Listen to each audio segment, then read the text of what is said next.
everything. I actually want to try crocodile now. No, I'm kidding. And as it is, I already look like a fucking, 2-year-old reject of Walter White. But anyways, so I got, one of my really good friends, she actually moved back to Jersey a few years ago. She's got a few kids.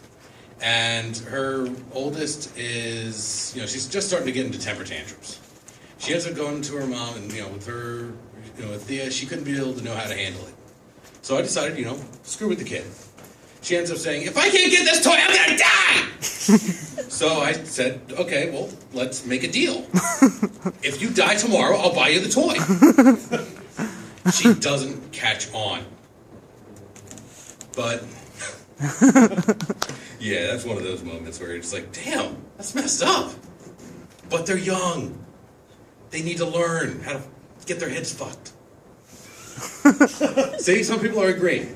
That happened to them when they were younger. Oh, yeah. See? Yeah, all the time. Same with my parents, I'm telling you. For me with my parents and me, it's one of those things that, for a while everything's good until alcohol is involved, and then my bipolar kicks in, and then my mom's family ends up drinking, and then World War III happens, and then I get locked up for some reason that wasn't even my fault, or I end up, waking up in the middle of a ditch with a dead deer, blood in my mouth, and I look around going, not again! That was Thanksgiving last year. Anyways. No, but it's one of those things that, everyone's got dysfunction. Everyone's got dysfunctional families. And according to the Los Angeles Times, if I'm not mistaken, there was a staggering 67% of families are defined as dysfunctional. That is amazingly good. Because now we're the majority. It's the people with the nuclear family, the 2.5 kids, the white picket fence, the nice pretty house. They're the freaks and you gotta take them out! If you don't believe me, think about it like this. Most of the crazy psychotic killers, what is the first thing that's being said about them? He was just so normal. Take him out. So, along with getting back to my friend Thea, with her kids, we ended up going to one of their soccer games, and the kid sucks. I'm sorry, but I ended up going with her, and I'm kind of like a pseudo father, and she ends up saying after the game, because I was thinking, okay, just go home and whatnot, and she's like, oh no, we got to get trophies. I'm thinking in the back of my head, what? And this right here, it just staggers me with how society is today. Trophies for participation. And we look at it, and I ended up saying it to her, just going, okay, you're telling me that you had to stand onto the side and watch the good kids get their trophies in just utter humiliation? I love it! Let's go! After she stopped crying, she ends up saying, well, no, it's, we get the trophies. It just slipped. For what? After she stopped crying, said, no, we get it for participation. I think in the back of my head, is this what really we come down to now? I mean, I've done some stupid shit. And I've gotten a decent amount of trophies for stuff that I've done, but, I had to earn it. There's no such thing as participation trophies. I mean, this is America. Look at we didn't go by, we didn't survive through mediocrity. We came, we saw, we conquered. And according to some, sex addicts, they came again.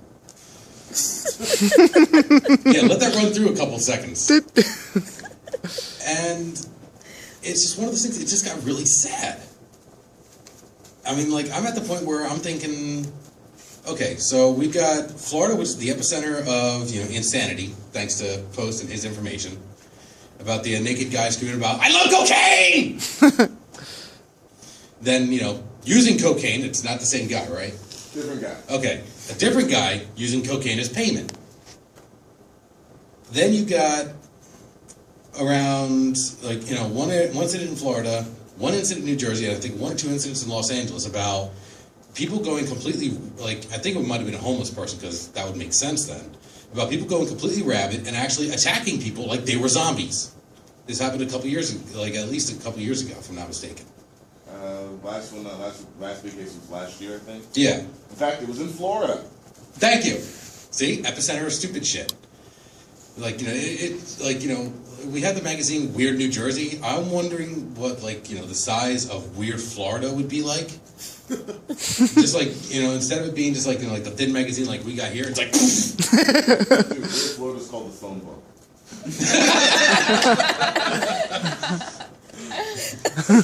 Caller ID.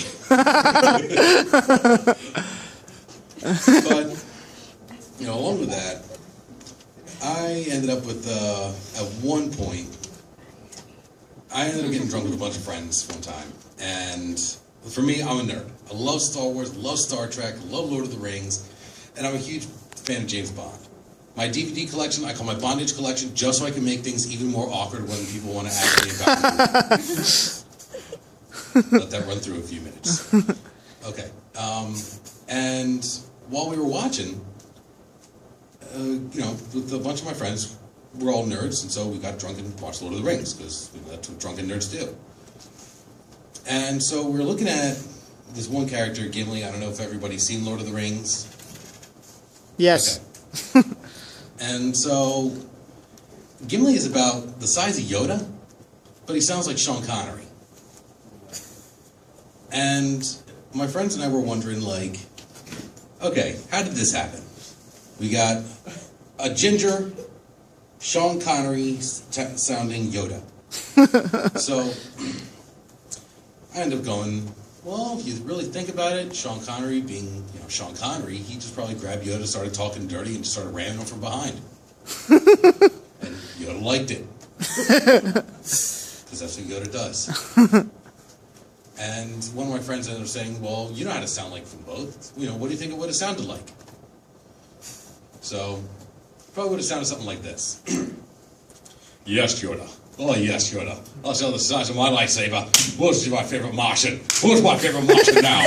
Oh, yes. Oh, yes. Oh, yes. Ooh, dark side of force, I like, yes. Oh, oh, oh. Oh, yes. Oh, yes. Oh, oh, oh. Oh, yes. Oh, yes. Oh, oh. The day is mine.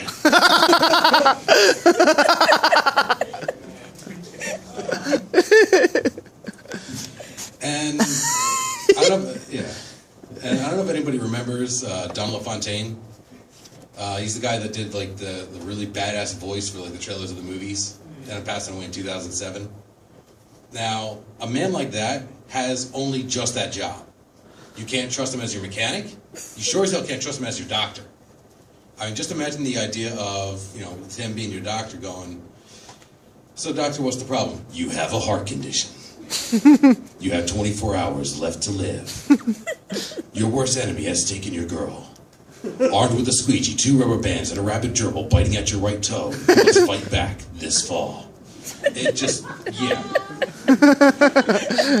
It's one of those things that it just... Yes, penicillin is acceptable. But at the same time, he makes any movie that's crap sound absolutely amazing.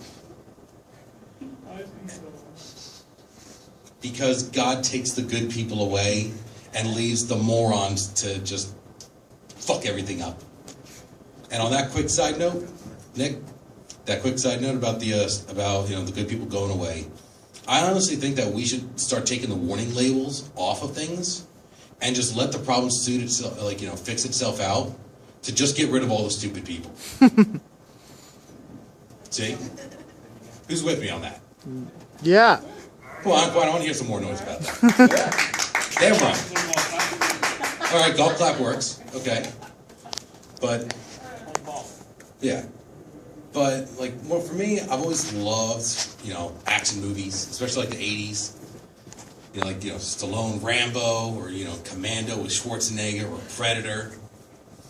And I ended up doing a little bit of research about when Stallone did Rocky and found out that he actually did win a nomination.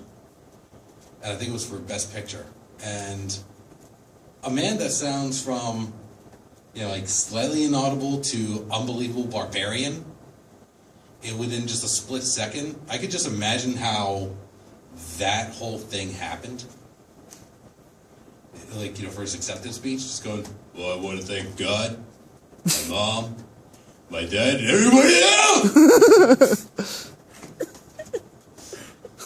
Just imagine Schwarzenegger won something. I'd like to thank God, my mother, my father, the director. He was an amazing man, he really was. But he had to be terminated. And, you know, before the Expendables, they were never in the same movie. So, the one thing that I always wondered was, what if there really was a movie with them, and Don LaFontaine did the trailer? Probably take somewhere, you know, in a village, with no power or electricity. He sold flowers on the corner of the streets. An angry group of Amishmen wanted him out for good. Well, I mean, you know, it's not right! You're taking away daisies! He had only one choice, to fight back. Sylvester Stallone. Well, I guess you're Jebediah. You're supposed to come in and take me down. You're not going to! Arnold Schwarzenegger as Jebediah. Now listen to me. If you don't get out of here now, I'm going to destroy you like I did California. This April, spring has sprung into action. Sylvester Stallone is for the daisies! The flower shopkeeper. Thank you. Woo! Yeah! Give it up one more time, Frank.